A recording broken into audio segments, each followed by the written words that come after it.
Ever wondered how you can seamlessly save your email correspondence within Maximizer?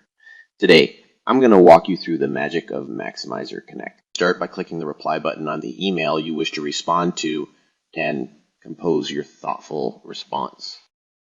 Here's where the magic happens.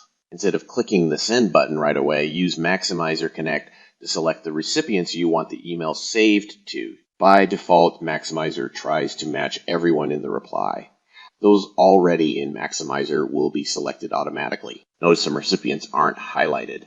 That's because they aren't in Maximizer yet. You need to add a new contact. It's a breeze. Create new contacts directly from the card within the side panel. Flip through these cards to either add contacts or dive deeper into their details. Want to add someone from Maximizer to this reply?